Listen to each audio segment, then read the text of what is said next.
Bonjour, eh bien, écoutez, merci de participer à ce webinaire consacré à la business architecture, donc l'architecture d'affaires, où nous allons explorer trois thèmes pour trois vidéos.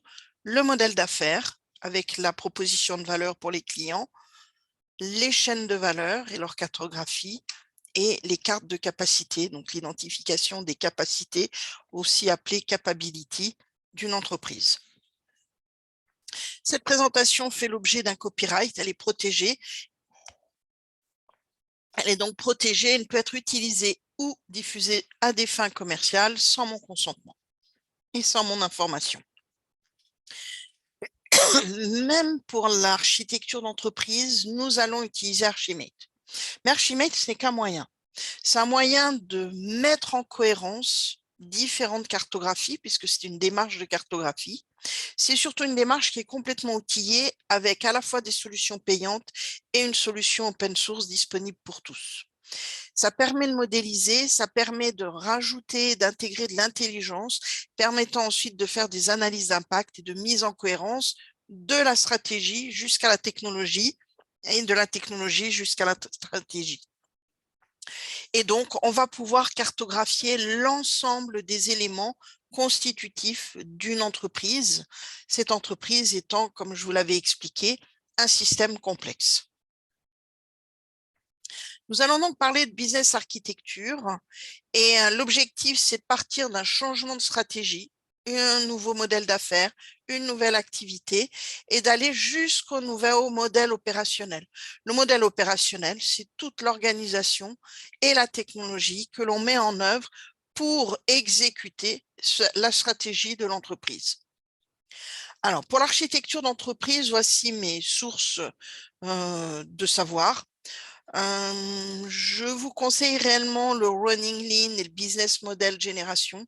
Ce sont deux ouvrages qui sont non seulement simples à lire, mais en plus de ça, porteurs de valeur.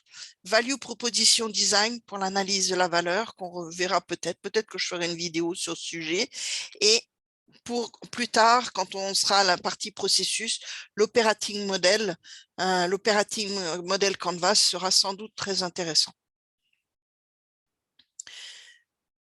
Comme je vous l'ai déjà expliqué dans d'autres vidéos, l'objectif, c'est de structurer le système d'information selon une double approche. Pendant longtemps, l'architecture d'entreprise était portée essentiellement par l'informatique. C'est toujours le cas en France.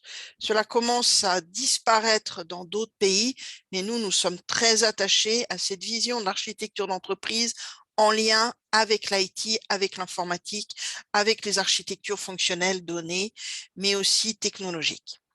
En fait, l'architecture d'entreprise, c'est quelque chose qui est beaucoup plus large. C'est l'architecture de l'entreprise. Donc, ça embarque aussi toute une réflexion sur l'architecture d'affaires ou business architecture avec la cartographie de capacité, qu'on appelle aussi capability, chaîne de valeur, mais aussi la cartographie de l'organisation, de l'information, des processus, la cartographie des acteurs de l'entreprise. Tout ça en lien avec l'IT, avec l'informatique. Donc, l'architecture d'entreprise, c'est vraiment une double approche, à la fois informatique et business métier. L'architecture d'affaires va définir réellement comment les processus, la technologie, la structure organisationnelle, les rôles, les compétences et les technologies doivent être structurés, configurés pour exécuter la stratégie d'entreprise. Aujourd'hui, il y a un mot qui est très à la mode, que je n'aime pas, qui s'appelle transformation, parce qu'on parle de transformation de partout, transformation digitale, transformation d'autres choses. Et moi, je préfère parler de changement. Donc, l'architecture d'affaires, c'est avoir les compétences clés pour piloter les changements de l'entreprise, y compris les changements informatiques. Il faut vraiment prendre en compte que l'informatique est un métier, est un business comme les autres, au même titre que la RH, la finance, le marketing, les opérations. C'est un métier. Et donc, l'architecture d'affaires va permettre de mieux piloter l'ensemble des activités et l'ensemble des changements de l'entreprise. À quoi sert l'architecture d'entreprise? Déjà, nous avons une définition de stratégie d'entreprise. C'est généralement pas nous qui la faisons. Par contre, on doit en prendre connaissance. On doit être capable de l'exprimer et de la décrire. Et l'architecture d'affaires va s'intéresser à comment réaliser une exécution effective de cette stratégie au niveau organisationnel, au niveau opérationnel. Et on va chercher à mettre en œuvre des changements opérationnels. Quels sont les cas d'usage? Il y a un cas d'usage dont on entend parler assez régulièrement depuis nombreuses années, c'est tout ce qui est fusion, acquisition d'entreprise. OK. Mais c'est aussi tout ce qui est création d'une nouvelle activité au sein d'une entreprise existante ou création d'une nouvelle entreprise. Ça peut être aussi un changement majeur dans le modèle d'affaires existant. On veut atteindre une nouvelle cible de clientèle, on veut offrir de nouveaux services, de nouveaux produits. Et donc, on va constituer un nouveau modèle d'affaires. La business architecture, l'architecture d'affaires, va nous permettre de traduire et d'exprimer la complexité, d'éliminer les difficultés de coopération entre des départements, entre des silos. Nos entreprises sont constituées sur la base de silos. C'est quelque chose qui est très pénalisant et dont il va falloir essayer d'améliorer, voire qu'il va falloir supprimer. L'architecture d'affaires et la business architecture donc vont nous aider. Je vous ai déjà présenté ce modèle avec un seul pourquoi, la proposition de valeur et donc la stratégie. Et ensuite, trois modèles, trois comment, trois réponses. Donc un modèle opérationnel, le système d'information, le parcours client digital ou physique. La proposition de valeur, donc la stratégie, elle est clairement définie par la direction générale. Elle est ensuite exprimée en termes commerciaux, en termes d'objectifs commerciaux et en termes de marketing, de représentation de l'entreprise à l'extérieur. Et ensuite, elle va être mise en œuvre, cette stratégie, au travers d'un modèle opérationnel. Donc, des processus, une organisation, des acteurs, par les directions opérationnelles et supports. Elle va être mise en œuvre, cette stratégie, au travers du système d'information et des technologies, toujours par les directions opérationnelles et supports, avec l'appui de la direction informatique. Et ensuite, on va réaliser ce qu'on appelle le parcours client. Comment on accueille notre client, quels services on lui offre, et on peut l'accueillir de façon digitale ou de façon physique, des magasins. Et ce parcours client sera mis en œuvre toujours par les directions opérationnelles et supports, par le commerce, par le marketing, mais aussi par d'autres directions digitales, informatiques ou data. Ces éléments sont réellement les constitutifs de l'ensemble de l'entreprise et la business architecture, l'architecture d'affaires vise l'ensemble de l'entreprise dans toutes ses composantes organisationnelles et informatiques. Ce métamodèle, je vous l'ai déjà présenté. Il est disponible sur les autres vidéos, sur la première vidéo d'introduction. Et dans cette série de vidéos, on va s'intéresser à la business architecture, qui sont ces éléments en vert. La proposition de valeur, c'est réellement le modèle d'affaires. C'est l'expression d'une stratégie qui va permettre de définir des produits et des services qui sont commercialisés auprès d'un client qu'il va falloir accueillir. Donc, on va définir ce qu'on appelle des chaînes de valeur qui sont déclenchées par le client et ces étapes de valeur seront rendues possibles par des capacités. Donc, chaque chaîne de valeur est constituée d'étapes qui portent de la valeur pour le client et la capacité va rendre possible la chaîne de valeur. Quand avez-vous besoin d'un nouveau modèle d'affaires? Lorsque vous souhaitez réaliser des changements majeurs ou lorsque vous voulez régler des problèmes opérationnels qui sont susceptibles de remettre en cause la pérennité de votre entreprise ou la prépondérance de cette entreprise sur un marché. Et là, il va falloir réfléchir à quel modèle d'affaires, quel changement opérer. Quand vous voulez réaliser un changement majeur, lorsque, par exemple, votre entreprise démarre une nouvelle activité. Lorsque votre entreprise change de stratégie ou de positionnement vis-à-vis de ses clients, de ses partenaires, on cherche à cibler d'autres segments de clients ou tout simplement lorsque vous créez votre entreprise. Vous allez réaliser un modèle d'affaires. Vous allez aussi réfléchir sur votre modèle d'affaires lorsque vous souhaiterez régler des problèmes opérationnels, des problèmes de performance. Les investissements que vous avez faits ne rapportent pas ce que vous espériez. Quand vos équipes ne sont pas alignées et vous sentez que les silos ne fonctionnent pas correctement entre eux, et lorsque vous avez du mal à mettre en œuvre vos projets de modernisation, il va falloir réfléchir à quel service, quel produit apporter pour quel client, avec quelle proposition de valeur, et donc quelle activité, quelles ressources, pour quel coût et quel gain. Là, je vous ai décrit rapidement en 2 secondes le modèle d'affaires et c'est ce dont on va parler à partir d'un cas d'usage.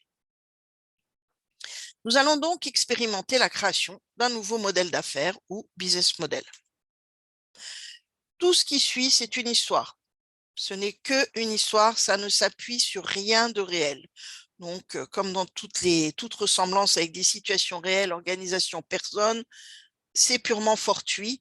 On est vraiment sur une expérimentation, une œuvre de fiction. Donc, c'est l'histoire d'une commune, ou plus exactement d'un groupement de communes qui décide de devenir autonome pour la production de son électricité, donc, et en prenant comme parti de ne pas utiliser d'éoliennes qui dégradent le paysage. Cette commune et ce groupement de communes déjà décident d'installer des panneaux et des tuiles solaires à la fois sur les toits, mais aussi sur certaines friches industrielles qui ont été rendues disponibles. Donc les toits à la fois des habitations, des particuliers, mais aussi les toits des bâtiments commerciaux, industriels et de tous les bâtiments communaux. Mes sources. Alors, on va utiliser ce qu'on appelle un canvas et on va utiliser celui de la société Stratégiseur qui s'appelle Business Model Canvas. Je vais rester, vous avez le lien ici, je vais rester quelques secondes en silence pour que vous puissiez recopier ce lien.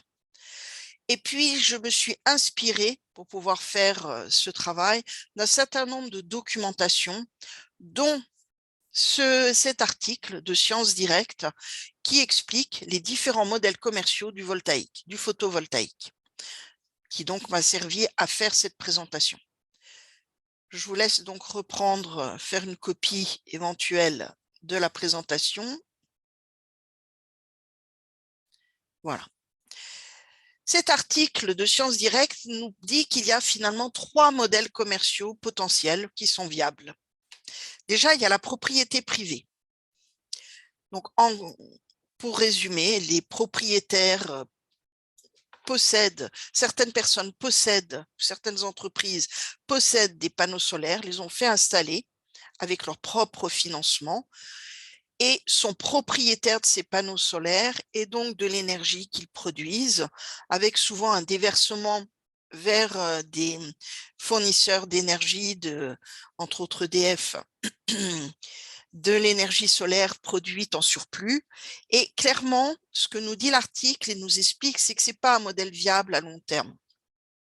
Il suppose un investissement important des particuliers et surtout, le particulier ne peut bénéficier que de l'énergie qu'il produit et non pas d'une énergie qui serait plus collective. Et du coup, jusqu'à présent, le modèle, c'est un modèle de propriété qui appartient à un tiers. C'est-à-dire, c'est l'abonnement d'un classique à un fournisseur d'électricité. Dans le cadre du photovoltaïque ou de l'électricité verte, il va produire lui-même ou acheter de l'électricité verte et le fournisseur va supporter tous les coûts. Et souvent, il revend beaucoup plus cher l'électricité verte qu'il ne l'a achetée ou qu'il ne l'a produite, mais lui aussi a des coûts extrêmement importants. Le modèle sur lequel on va travailler, c'est une communauté de partage. Les communes de cette communauté de communes vont mettre en place un groupement qui sera comme une entreprise et qui effectivement va investir dans des panneaux solaires ou des tuiles solaires. Ces éléments-là seront effectivement la propriété de la commune et puis de leurs abonnés, puisqu'on va mettre en place un système d'abonnement. Donc, c'est ce que je vous propose de regarder ensemble, comment peut fonctionner cette communauté de partage, qui est visiblement ce qui semble être le modèle le plus pérenne en termes d'économie financière, mais aussi d'usage d'une électricité verte. Ce modèle commercial photovoltaïque, comment fonctionne-t-il? Déjà, on crée une communauté de producteurs et de consommateurs. C'est une communauté. Les consommateurs accèdent à l'énergie produite au sein d'un parc solaire sans installer leurs propres panneaux photovoltaïques et sans en supporter le coût total. C'est-à-dire que c'est la collectivité, la communauté qui va acquérir et installer ces panneaux solaires. Les investissements sont partagés. Les consommateurs peuvent être à la fois des propriétaires de panneaux photovoltaïques, ils peuvent être actionnaires du groupement ou ils peuvent être de simples abonnés qui veulent utiliser de l'énergie verte. Les institutions publiques qui participent à ces équipements, tout comme les entreprises locales ou les organismes financiers, vont aussi bénéficier pour leur propre usage de cette énergie solaire. Toute personne qui contribue financièrement à cette entreprise, à ce groupement, va pouvoir bénéficier de cette énergie selon un système d'abonnement qui sera sans doute un petit peu compliqué à définir, mais qu'on verra ultérieurement. Quand on a un modèle commercial pour des clients, on doit très vite définir quelle est la valeur qu'on donne à son client. Donc, les clients vont être des abonnés, et pour certains, abonnés investisseurs. Donc, ils vont obtenir des réductions de coûts sur leur facture d'énergie. On est sur une communauté qui achète l'électricité, qui la produit collectivement. Ils vont aussi, pour certains, lorsqu'ils le décideront, obtenir des actions quand ils décideront d'investir dans la communauté pour pouvoir soit entretenir, soit ajouter de nouveaux panneaux solaires. Ils vont donc contribuer à réduire une barrière financière, c'est-à-dire investir dans des panneaux solaires coûte cher, ça leur coûtera moins cher puisqu'ils vont contribuer à hauteur de leurs revenus, de leur capacité de dépense. Ils bénéficieront d'un contrat de fourniture d'électricité qui va durer entre 5 et 20 ans. Et ce contrat est transférable. Vous vendez votre maison, le contrat est attaché, peut être attaché à la vente de cette maison. Quand on met en place un modèle d'affaires, on commence toujours par réfléchir au pire. Là, on a défini qu'on voulait créer une communauté de producteurs et de consommateurs d'électricité verte et que nos clients seraient des abonnés et certains abonnés investisseurs. Qu'est-ce qui va nous bloquer?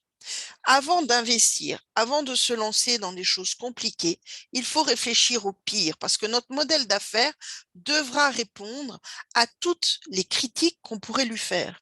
Ce qui est important, c'est qu'à partir de ce modèle d'affaires, qui va être pour l'instant que du papier, il va falloir convaincre des investisseurs, des décideurs politiques, tout un tas de gens de nous écouter et d'investir et de participer à ce projet. Donc, il va falloir répondre à toutes leurs contradictions et donc, on commence toujours par réfléchir au pire, à tout ce qui pourrait nous faire échouer. Le pire en stratégie, ça s'appelle les obstacles à l'entrée. Donc, qu'est-ce qui pourrait nous empêcher de réussir? Ça peut être un coût fixe qui doit être supporté par un nouvel entrant, quelles que soient ses activités de production et de vente. C'est-à-dire, il faut réussir à ce que le coût d'entrée dans la communauté soit le plus faible possible pour le nouvel entrant.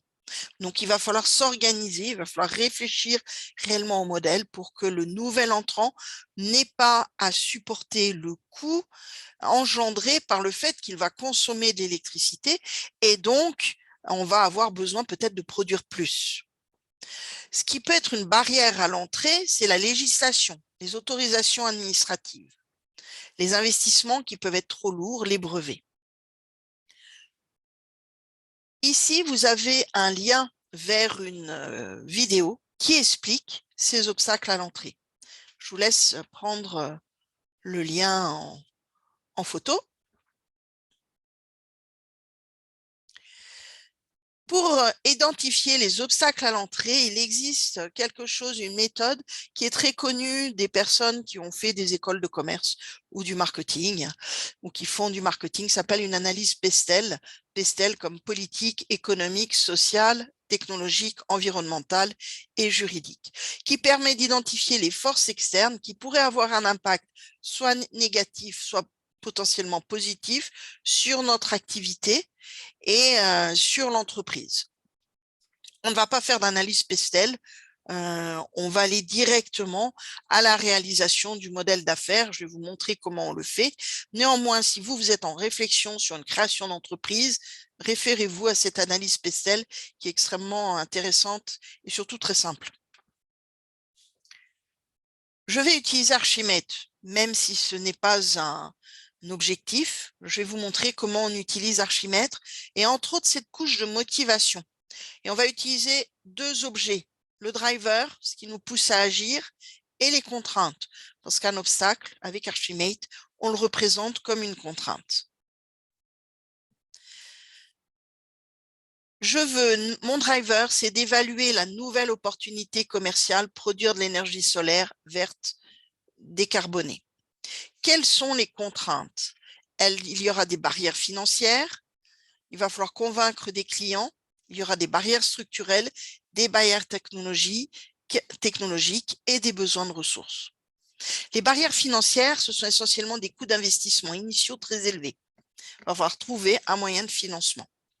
Ce sont les coûts de transaction pour interconnecter le réseau communal du groupement de communes aux installations existantes des entreprises distributrices d'énergie. Il va y avoir un coût de production et de maintenance qui peut être élevé. Pareil, le coût des batteries de stockage est élevé. Il va falloir réfléchir en termes technologiques. Donc, ça rejoint la barrière financière, les barrières technologiques. Il va y avoir un gros travail de réflexion sur quelle technologie utiliser pour qu'elle soit pérenne dans un délai de 15, 20 ans, 30 ans. On se met dans une dimension longue. Le manque de ressources financières fait qu'on aura une longue période d'amortissement des investissements dans des technologies renouvelables. Donc, il faut réellement se faire aider pour réussir à produire le plus rapidement possible de l'électricité qui nous générera un revenu de vente d'électricité et qui donc nous permettra donc de compenser une partie de ces barrières financières et de rembourser d'éventuels prêts. On va devoir sensibiliser et travailler avec les clients pour qu'ils réfléchissent à leur engagement. Clairement, aujourd'hui, il y a un manque d'informations très fiables sur les énergies renouvelables. Certaines personnes, à titre privé, installent des panneaux solaires, que ce soit des entreprises ou des particuliers, mais clairement, nous ne sommes pas qualifiés, nous n'avons pas toujours toute l'information nécessaire pour faire les bons choix. Et il y a pléthore d'acteurs et on ne sait pas toujours vers qui se tourner. Du coup, les communes ont un rôle actif à jouer dans la diffusion de ces informations et dans l'éducation des clients potentiels pour les convaincre de participer à ce projet collectif de production d'énergie verte.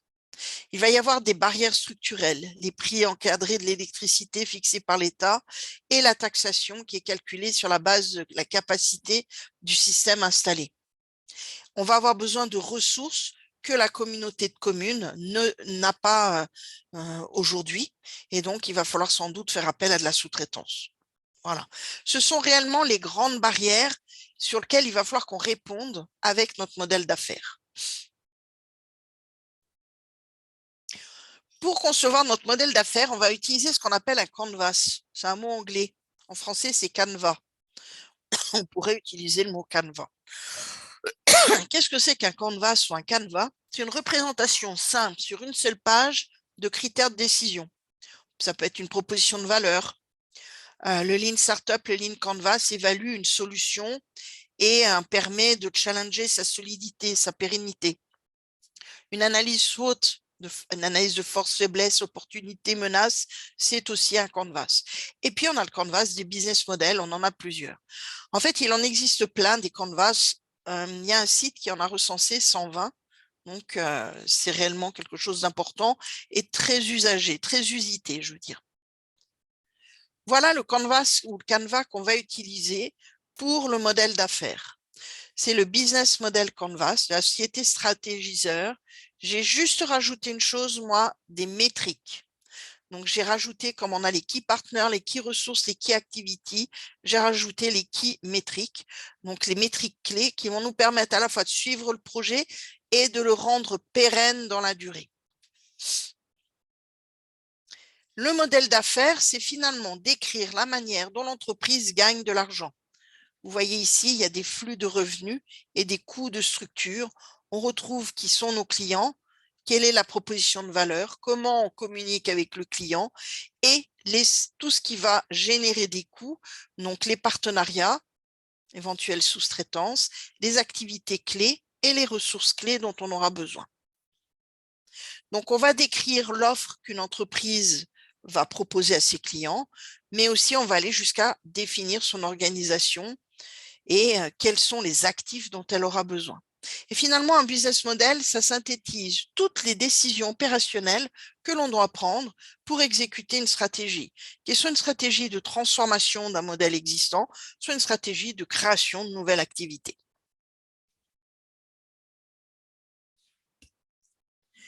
Quand on a défini son modèle d'affaires, on a apporté la preuve qu'on pouvait surmonter les obstacles à l'entrée. Vous savez, les contraintes dont je vous ai parlé, et qu'on va pouvoir créer à court terme une valeur financière dans un délai acceptable, donc du chiffre d'affaires qui va nous permettre de dépasser et d'être supérieur aux coûts et donc aux obstacles à l'entrée.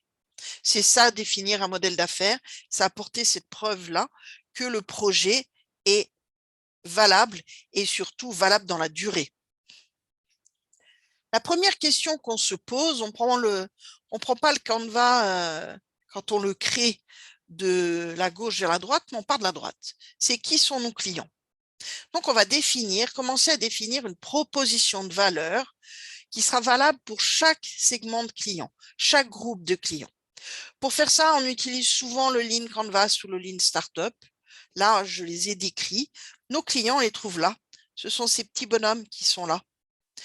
Ce sont donc des consommateurs particuliers, d'autres consommateurs, entreprises locales, des institutions publiques et aussi des distributeurs d'électricité privés ou publics.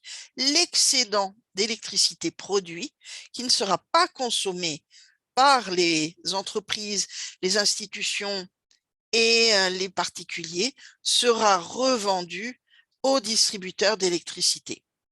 Et je dis bien revendu, pas donné.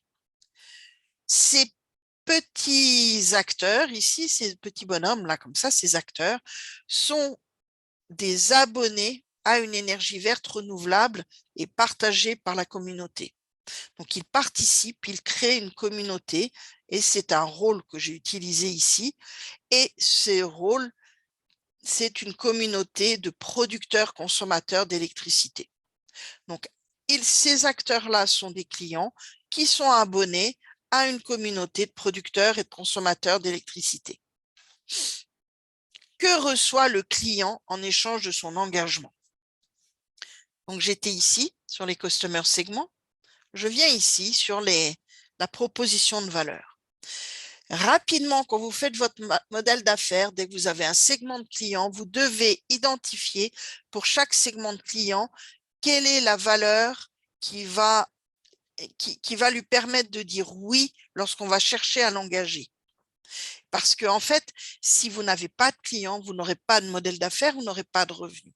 Tout s'appuie sur finalement un modèle de revenus qui vous permet de contrebalancer les coûts engagés.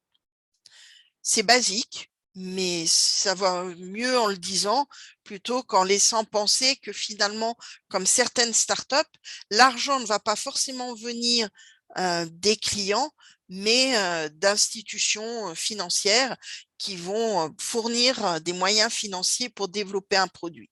Là, on s'adresse vraiment à un modèle d'affaires où on cherche des clients et on cherche à avoir des revenus issus de ces clients.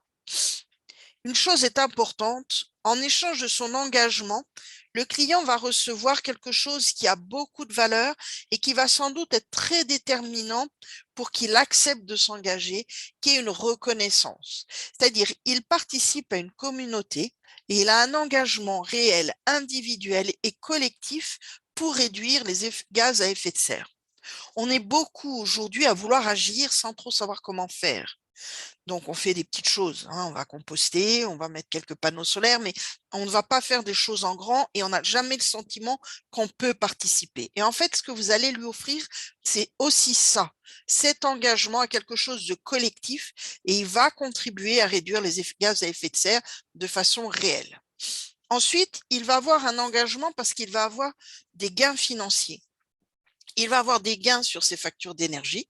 Il va falloir réfléchir comment on répartit à la fois les gains issus de la consommation d'énergie entre les acteurs, mais aussi les gains issus de la production pour pouvoir avoir de réelles réductions de coûts d'énergie.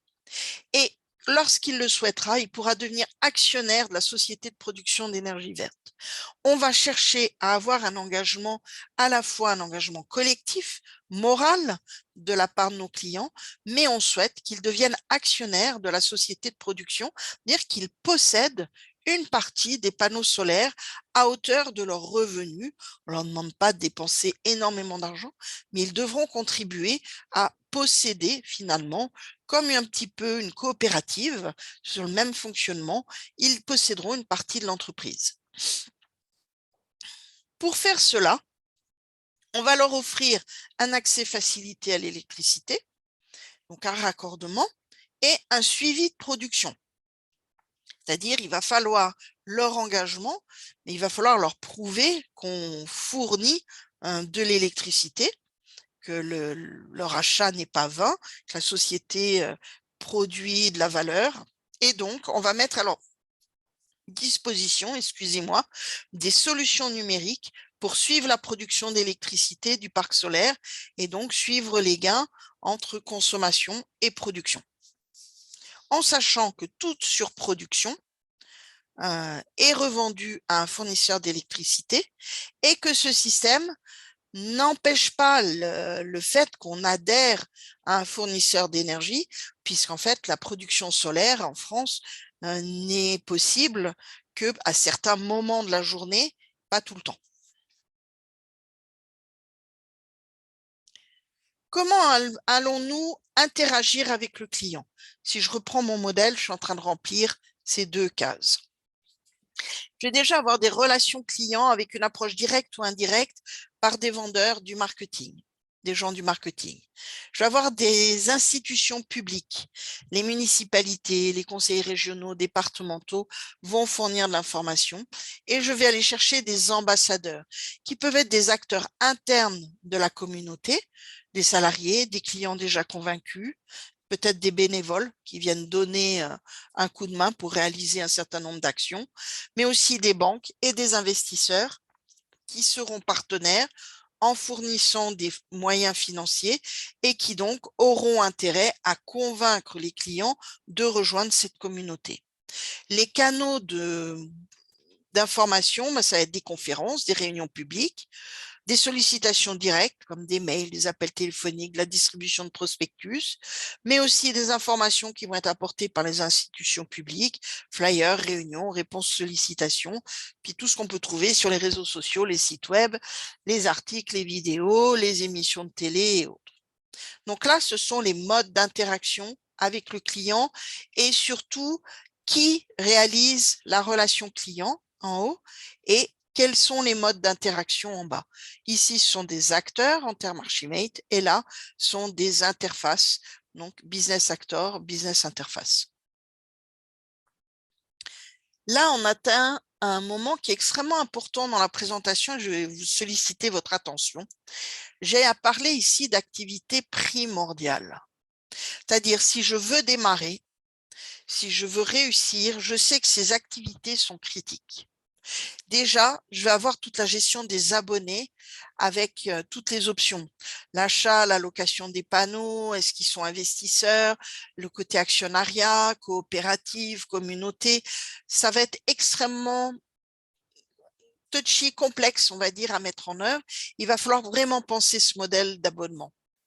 Je vais avoir toutes les activités commerciales, je vais dire, ou de relations clients pour convaincre les nouveaux consommateurs, les nouveaux prospects, et pour ensuite garder la relation avec eux. L'aspect conformité réglementaire est importante. L'aspect contrôle financier, tout ce qui est fourniture de services, donc l'installation, la maintenance des infrastructures, mais aussi tous les rapports et les données analytiques que je vais fournir à mes clients. Ces activités primordiales, je vais les cartographier de cette manière-là. C'est ce que dans le modèle ici, on appelle les Key Activities. Donc, on retrouve ces éléments-là. Et vous voyez que sur certaines activités, je sais déjà que je vais mettre en place de la sous-traitance. Tout ce qui est data analytique, conformité réglementaire, construction de solutions, installation des infrastructures solaires. Tout ça, je sais que je veux le sous-traiter. Par contre, je vais renforcer fortement tout ce qui est achat, suivi des contrats et affaires juridiques, parce que les activités sous-traitées doivent être toujours sous contrôle.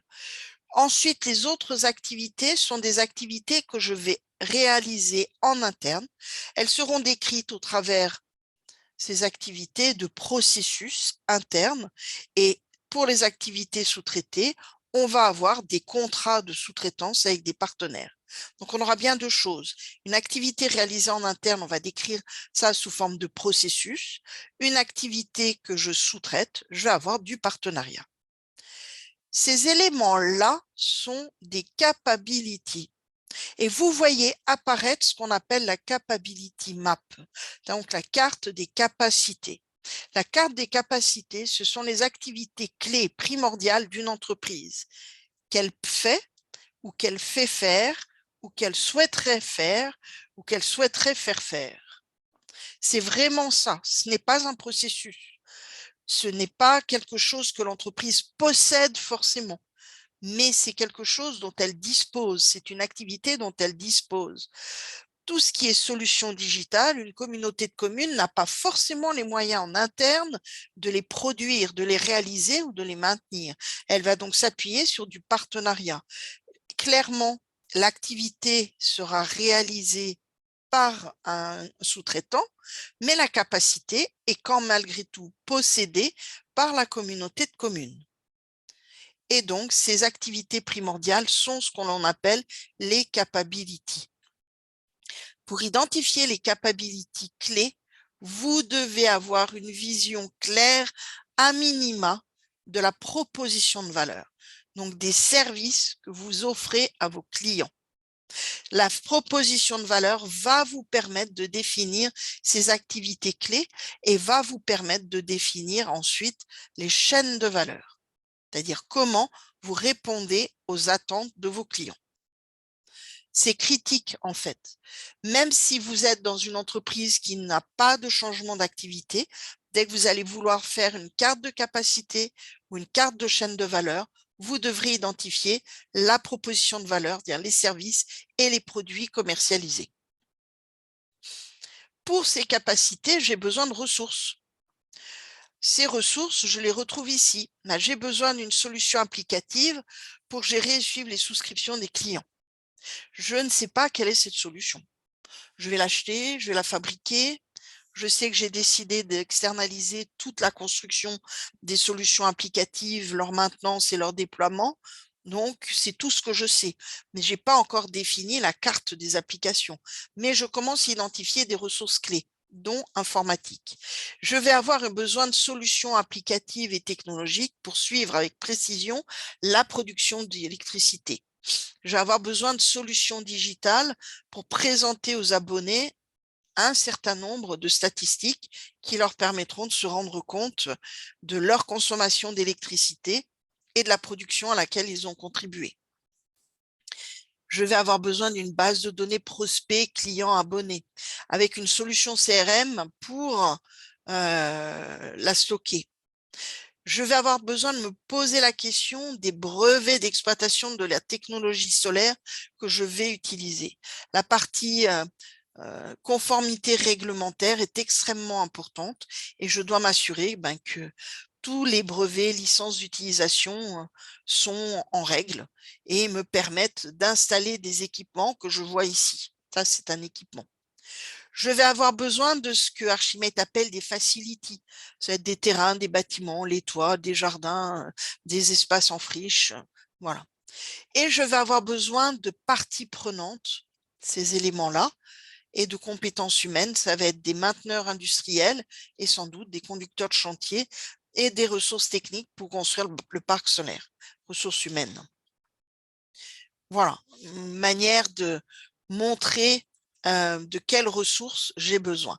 Ces ressources sont directement en lien avec les activités clés, c'est-à-dire qu'elles doivent être définies. Là, on ne l'a pas montré, on le montrera ultérieurement dans la vidéo qui permettra d'échanger sur les capacités, et donc on montrera comment on fait le lien entre ressources et capacités. Quels sont mes partenaires clés? Ça va être des abonnés, des distributeurs d'électricité, des sous-traitants, des partenaires financiers et des institutions. Les partenaires clés sont décrits ici. C'est-à-dire que mes partenaires clés me permettent de dire qui est impliqué dans la réalisation des activités primordiales, ces fameuses capability,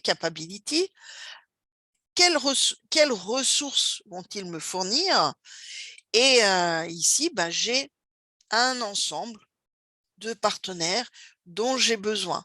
Les abonnés sont à la fois des clients et des partenaires, parce que les abonnés sont aussi des actionnaires.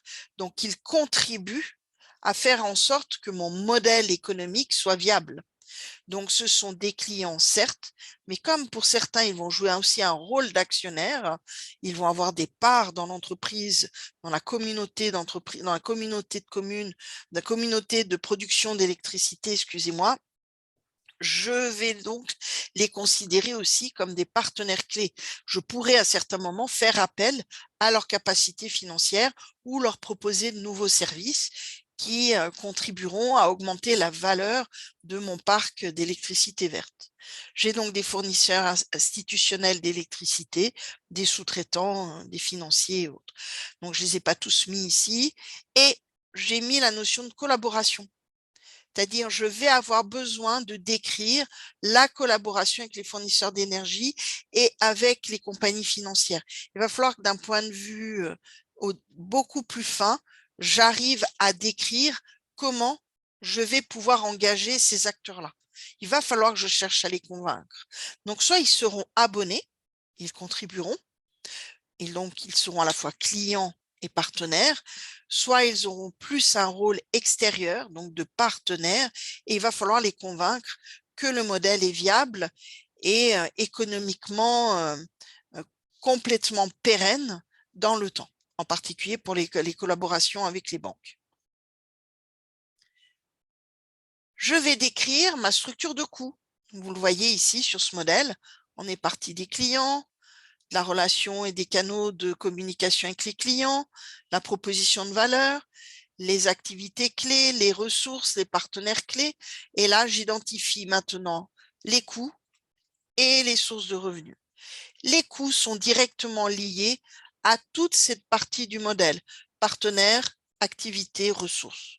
Donc clairement, et là j'utilise l'objet dans Archimède qui s'appelle valeur, je vais avoir des coûts, c'est déjà les investissements initiaux pour la construction des installations, la fourniture des panneaux solaires, des coûts de gestion des abonnements.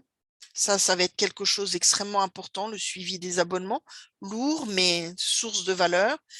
Le coût de construction et de maintenance des solutions digitales et le coût de maintenance et d'exploitation des infrastructures de production d'électricité.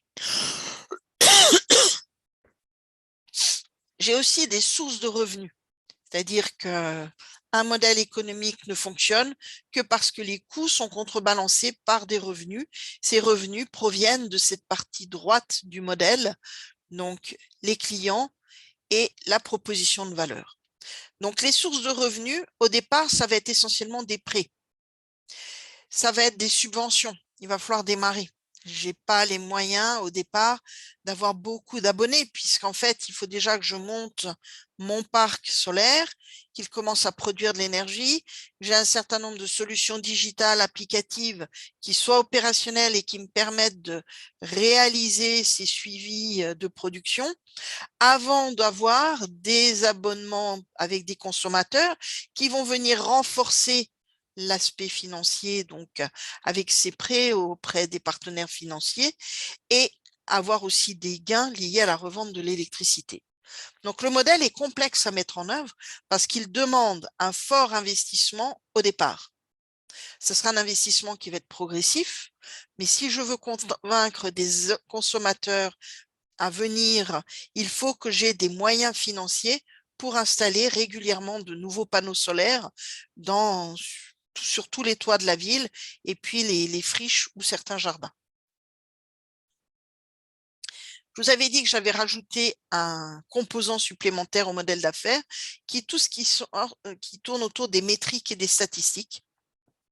Ces métriques et ces statistiques sont des métriques pour suivre l'avancement du projet, mais ensuite pour suivre le fonctionnement de ces installations et la relation client et rendre cette relation client absolument pérenne, en particulier avec des statistiques de production d'énergie que je vais communiquer à chacun de mes clients.